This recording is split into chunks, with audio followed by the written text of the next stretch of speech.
Chapter 18. We are of the same chain. Occasionally a bit of news filtered down into the mines, brought by the slaves who filled the feeding trough. Those slaves were fortunate, for they had access to the central shaft. Each of the 100 mines of Tharna, at one level or another, opened on this shaft. It is to be distinguished from the much smaller ore shafts, which are individual to each mine. The ore shafts are like narrow wells, sunk in the stone, and their platforms can scarcely accommodate a slave's sack of ore. It is through the central shaft that the mines of Tharna are supplied. Down that shaft comes not only food, but when needed, canvas, tools, chains, drinking water, of course, is supplied by the natural sumps in each mine. I myself and my fellow slaves had descended the central shaft. Only dead slaves make the ascent. Beginning with the slaves who worked the pulleys that controlled the supply platform in the central shaft, the news had spread from one mine to another, until at last it had reached even ours, which was the deepest on the shaft. There was a new Tatrix in Tharna. "Who is the new Tatrix?" I asked. "Dorna the Proud," said the slave, who tumbled onions, turnips, radishes, potatoes, and bread into the feed trough. "What happened to Laura?" I asked. He laughed. "You are ignorant," he exclaimed. "News does not travel fast in the mines," I said. "She was carried off." "What?" I cried. "Yes, by a townsman, as it turned out." "What was his name?" I asked. "Tarl," and his voice fell to a whisper. "Of Koroba." I was dumbfounded. "He's an outlaw," said the man, "who survived the amusements of Tharna." "I know," I said. "There was a Tarn wearing the silver hobble that was to kill him, but he freed the Tarn, leapt upon its back, and made good his escape." The slave put down the tub of vegetables and bread. His eyes were wet with amusement, and he slapped his thigh. "He returned only long enough to Tarn strike the Tatrix herself. The Tarn carried her off like a tabuk." His laughter, which spread to the other slaves in the room, those chained to me, was uproarious, and I understood better than I had understood before the affection with which the Tatrix of Tharna was held in the mines. But I alone did not laugh. "What of the Pillar of Exchanges?" I asked. "Was the Tatrix not returned at the Pillar and freed?" "Oh, everyone thought she would be," said the slave, "but the townsmen apparently wanted her more than the riches of Tharna." "What a man!" cried one of the slaves. "Perhaps she was very beautiful," said another. "She was not exchanged?" I asked the slave with the food tub. "No," he said. "Two of those who are highest in Tharna, Dorna the Proud and Thorn, a captain, went to the Pillar of Exchanges, but the Tatrix was never returned. Pursuit was eventually launched, the hills and fields combed without success, but only her tattered robes and the mask of gold were found by Dorna the Proud and Thorn, captain of Tharna." The slave sat down on the tub. "Now, Dorna wears the mask." "What," I asked, "do you surmise to be the fate of Laura, who was Tatrix?" The slave laughed. So too did some of the ours. "Well, we now know she no longer wears her golden robes." One of the other slaves spoke up. "Doubtless some more suitable raiment has replaced them." Another slave laughed, slapping his thigh. "Pleasure silk," he rocked on the tub. "Can you imagine Laura, the Tatrix of Tharna, in pleasure silks?" The chain of slaves laughed, all except myself. Andreas of Tor, who regarded me questioningly. I smiled at him and shrugged, but I did not have the answer to his question.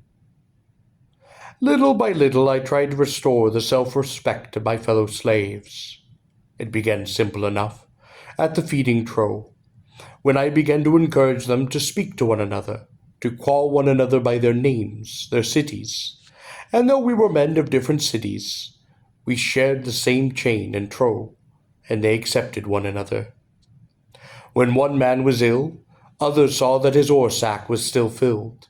When one man was beaten, others would pass water from hand to hand that his wounds might be bathed, that he might drink, though the chain did not allow him to the water. And in time each of us knew the others who shared his chain. We were no longer a dark, anonymous shape to one another, huddled in the dampness of the mines of Tharna. In time only Ost remained frightened by this change, for he continually feared the flooding of the chamber. My chain of men worked well, and the quota was filled day after day, and when it was raised it was filled again. Sometimes even the men would hum as they worked, the strong sound resonant in the tunnels of the mine. The whip slaves wondered, and then they began to fear us. News of the distribution of food at the feeding trough had spread, by means of the slaves who carried the tubs of food, from mine to mine, and too they told of the stranger, new things that happened in the mine at the bottom of the central shaft, how men began to help one another, and could find the time and will to remember a tune. As time passed, I learned from the food slaves that this revolution, as unannounced and silent as the foot of a laurel, had begun to spread from mine to mine. Soon I noticed that the food slaves spoke no more, and gathered that they had been warned to silence. Yet from their faces I knew that the contagion of self-respect, of nobility, flamed in the mines beneath Tharna. Here underground in the mines, home of that which was lowest and most degraded in Tharna, men came to look upon one another and themselves with a satisfaction. I then decided it was time. That night we were herded into a long cell. The bolts were shoved in place. I spoke to the men. Who among you would be free? I, said Andreas of Tor. I, growled Corn of Tharna. I, other voices cried out. Only Ost demurred. It is sedition to speak thus, he whimpered. I have a plan, but it will require great courage. You may all die. There is no escape from the mines, whimpered Ost. Lead us, warrior, said Andreas. First, I said, we must have the chamber flooded. Ost shrieked with terror, and Kron's great fist shut upon his windpipe, silencing him. Ost squirmed, scuffling in the dark, helpless. Be quiet, serpent, said the bull-like Kron. He dropped Ost, and the conspirator crawled upon the length of his chain, huddling against the wall and trembling with fear. Ost's shriek had told me what I wanted to know. I now knew how we could arrange to have the chamber flooded. Tomorrow night, I said simply, looking in Ost's direction, we will make a break for freedom. The next day, as I expected, an accident befell Ost. He seemed to injure his foot with the pick, and he pleaded so earnestly with the whip-slave that the fellow removed him from the chain, putting a collar upon his throat, led him limping away. This would have been an unusual solicitation on the part of the whip-slave, but it was obvious to him as to the rest of us that Osh wished to speak with him alone, to communicate information of extreme importance. You should have killed him, said Kron of Tharna. No, I said. The bull-like man of Tharna looked at me questioningly and shrugged. That night the slaves who brought the tub of food were accompanied by a dozen warriors. That night Ost was not returned to the slave. His foot requires care, said the whip-slave, gesturing us back towards our long cell. When the iron door was shut, and the bolts once again shot into place, I heard the whip-slave laugh. The men were despondent. Tonight, said Andreas of Tor, you know the chamber will be flooded. Yes. They looked upon me in disbelief. Pass the lamp, I said. I took the lamp and went with some of my fellow prisoners before accompanying me, and held it to the circular shaft, about 2 feet in diameter, down which the water would hurtle. There was an iron grating set in the stone, about 8 feet high in the shaft. From somewhere above, we could hear the movement of a valve. "Lift me," I cried, and upon the shoulders of Andreas and the slave, shackled beside me, I was lifted into the shaft. Its sides were smooth and slimy. My hands did slip upon them. Chained as I was, I could not get to the grating. I cursed. And it seemed that Andreas and the slave grew beneath my feet. Other slaves knelt beneath them, giving their backs that the two might rise even higher. And standing side by side, they lifted me high into the shaft. My shackled wrists seized the grating. "I have it," I cried. "Drag me down." Then Andreas and the slave fell in the shaft, and I felt the chains that fastened my wrists and ankles to theirs tearing upon my lips. "Pull!" I cried, and the 100 slaves in the long room began to draw upon the chains. My hands bled upon the grating, the blood falling back upon my upturned face, but I would not release those bars. "Pull!" I cried. A trickle of water from above moved down the sides of the stones. The valve was beginning to open. "Pull!" I cried again. And suddenly the grating sprang free, and I and it fell clattering with a rattle of chains and metal to the floor. Now there was a stream of water flowing down through the shaft. "First on the chain!" I yelled. With a rattle of chains, a small man with a wisp of straw hair across his forehead snaked past the others. He stood before me. "You must climb," I said. "How?" he asked, bewildered. "Brace your feet against the wall of the shaft." "Use your feet," I said. "I can't," he said. "You will," I said. And I and his fellow took him and thrust him bodily through the opening. We heard him in the shaft, grunting, gasping, the sounds of his chains scraping on stones, as began the torturous inch-by-inch ascent. "I'm slipping," he cried, and rattled down the shaft, falling to the cell floor, weeping. "Again," I said. "I can't," he cried hysterically. I seized him by the shoulders and shook him. "You are of Tharna. Show us what a man of Tharna can do." It was a challenge which had been put to few men of Tharna. We once more lifted him again into the shaft.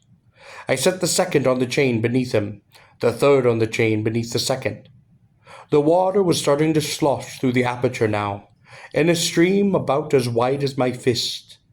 In the tunnel it began to rise to our ankles. Then the first man on the chain supported his own weight, and the second, and the chains rattled and began to ascend into that vertical tunnel, supported by he who was third, who now stood on the back of the fourth man, and so it continued. Once the second man slipped, dragging the first down a few with him, and caused the third to lose his grip, but by now there was a solid chain of men pushing into that tunnel, and the fourth and fifth man held. The first then began his torturous ascent once more, followed by the second and the third. The water perhaps was 2 feet high in our cell, pressing upward to that low ceiling when I followed. Andreas into the tunnel. Kron was the fourth man behind me. Andreas and Kron and I were in the tunnel, but what of the poor wretches on the chain behind us? I looked up that long shaft at the line of slaves moving upward, inch by inch. "Hurry," I cried. The stream of water now seemed to press us down, to impede upon our progress. It was like a small waterfall. "Hurry, hurry," cried the voice of the men still below. Hoarse, terrified cries. The first man on the chain had now ascended the tunnel to the very source of the water, another tunnel. We heard a sudden loud, swift rushing of water. He cried out in fear, "It's coming, all of it!" "Brace yourselves," I shouted to those above and below me. "Drag the last men into the tunnel," I yelled. "Get them out of the cell." But my last words were drowned in a hurtling, plunging current of water that shattered upon my body like a great fist, knocking upon my breath. It roared down the shaft, pounded upon the men. Some lost their footing, and bodies were wedged. It was impossible to breathe, to move, to even see. Then, and suddenly as it began, the cataract ceased. Above, whoever worked the valve must have grown impatient, thrown it open completely, or perhaps the sudden torrent of water had been intended as a gesture of mercy to drown the rest of the survivors quickly. As soon as I had caught my breath, I shook my sopping hair from my eyes, peered up into the sodden blackness, crowded with our chained bodies. "Keep climbing," I said. In perhaps another 2 or 3 minutes I had reached the horizontal tunnel, down which the tumult of the water had been fed into the vertical tunnel. I found those ahead of me on the chain. Like myself, they were soaked to the skin and shivering, but we were alive. I clutched the first man by the shoulders. "Well done," I said to him. "I am of Tharna," he said proudly. At last each man on the chain was within the horizontal tunnel, though the last 4 men had necessity been dragged to its level, for they hung limp in their chains. How long they had been under water was hard to say. We worked upon them, bending over them in the darkness. I and 3 men from Port Carr, who understood what must be done. The other slaves upon the chain waited patiently, no one complaining, no one urging us to greater speed. At last, one by one, their inert bodies stirred, their lungs opening to draw in the damp, cold air of the mine. The man whom I had saved reached up and touched my cheek. "We are of the same chain," I said. It was a saying we had developed within the mines. "Come," I said to the men, and leading them in 2 lines, shackled behind me, we crawled down that horizontal tunnel.